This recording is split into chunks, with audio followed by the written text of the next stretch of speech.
Corfou, Kerkyra pour les Grecs. C'est une île grecque atypique, imprégnée d'Italie, une ravissante corbeille de verdure flottant sur l'immensité bleue de la mer Ionienne. Sa beauté a inspiré Homère et a séduit Sissi. À l'entrée de l'Adriatique, proche de l'Italie et de l'Albanie, elle a provoqué de nombreuses convoitises et son histoire est mouvementée. Romains, Byzantins, Vénitiens, Parisiens et Anglais ont laissé des traces.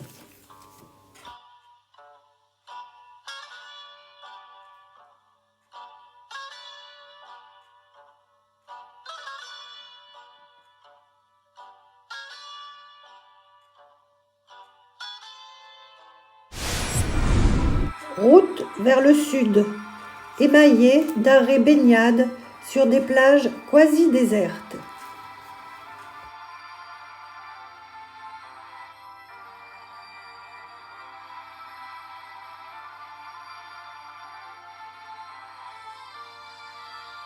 Tout au sud s'élève Kini et son port de ferry. Superbe plage d'Agios Georgios de sable fin. C'est la plage des surfeurs, au programme bain et pique-nique. Les routes du sud sont étroites et sinueuses. Elles traversent des collines recouvertes de végétation exubérante.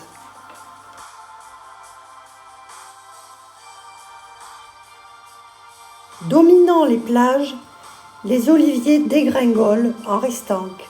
3 millions d'oliviers et 1 million de cyprès. Ils s'harmonisent dans un paysage doux et enchanteur.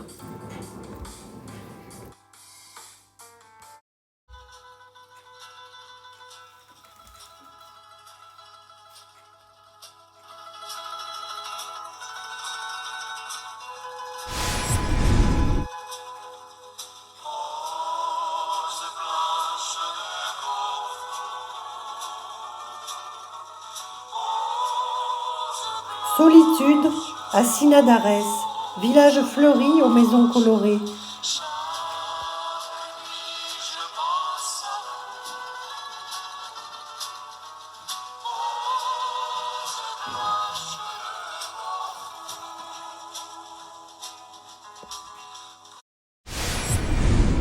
L'Aquileione, de style néo-gothique.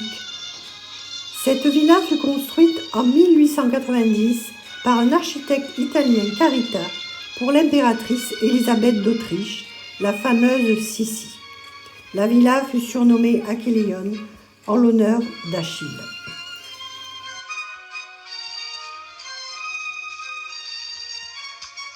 Ni l'entrée majestueuse, ni la chapelle peinte, ni l'escalier monumental, ni la finesse du mobilier n'égalent la splendeur du jardin et des terrasses dominant la mer.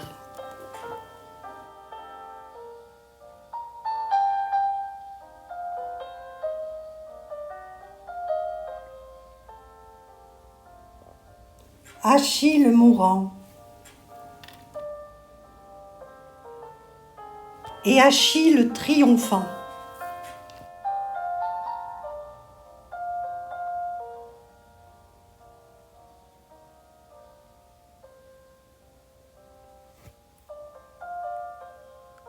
Un des plus beaux panoramas de Corfou. Et on comprend le choix de Sissi. La capitale, Kerkyra, a conservé, selon les quartiers, des airs anglais ou parisiens. Mais elle a surtout été imprégnée des siècles de présence vénitienne. Des arcades construites sous l'Empire français, on passe aux ruelles étroites d'Italie, aux marchés animés,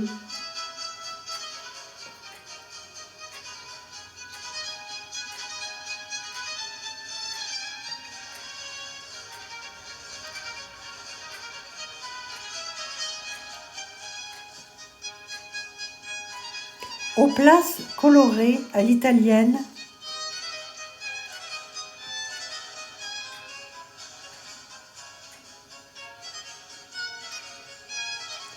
aux églises orthodoxes et notamment Agio Spiridon, qui abrite les reliques du saint derrière sa magnifique iconostase.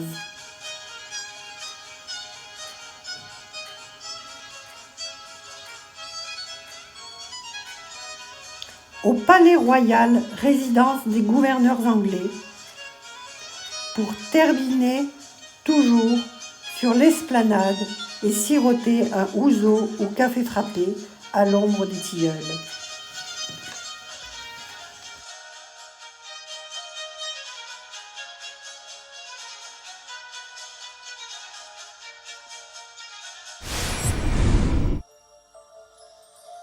À l'ouest, c'est Paléo Kastritsa. Le site est de toute beauté, 6 belles criques, de l'eau absolument merveilleuse formant un camailleux de bleu et de turquoise.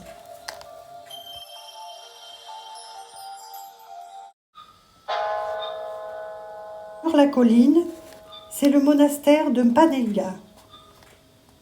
Il domine la mer et la vue est magnifique depuis ses terrasses.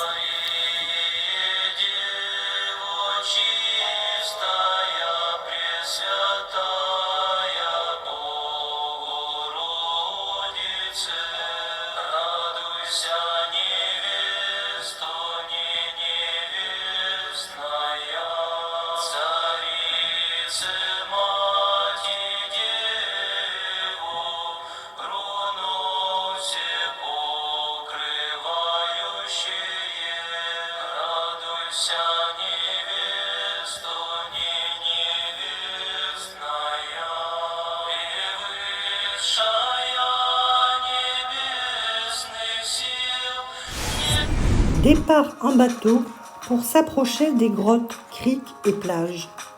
La tête du lion. Le cadre est idyllique.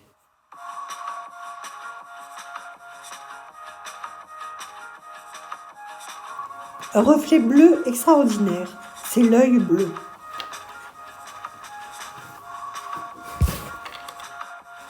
Des eaux turquoises et translucides, une merveille.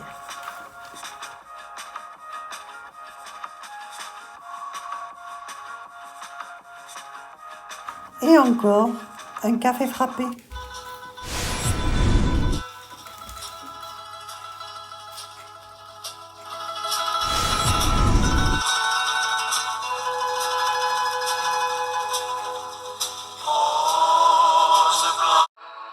La plage la plus célèbre et la plus unique de Corfou, à Sidari, le canal d'amour.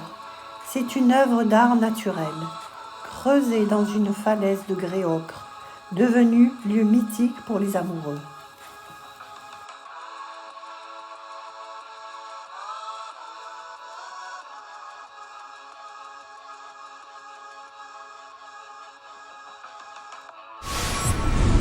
Vers le nord-est, la route est sinueuse et très étroite. Elle dessert des plages, des criques et des villages perchés sur la hauteur. Un petit bijou, c'est Kaminaki, l'impression d'être hors du temps. Une plage blanche, 3 maisons à l'aplomb d'une colline boisée.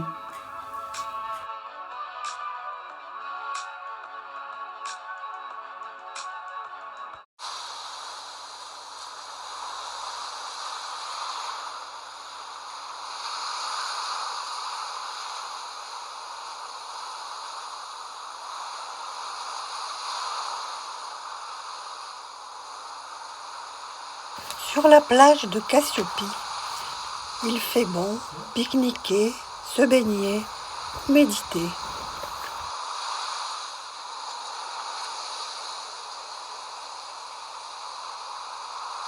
Le port de pêche se fait petit à petit envahir par les yachts de milliardaires qui investissent dans la région, dans des demeures de pierre, véritables forteresses, comme Coca-Cola ou Barclays.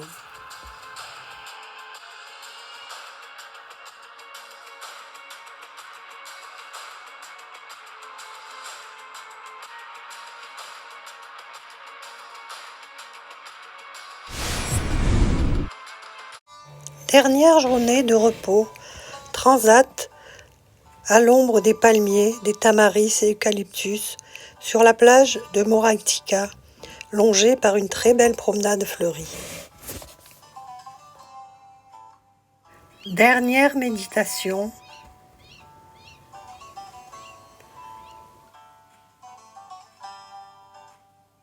Et dernier bain.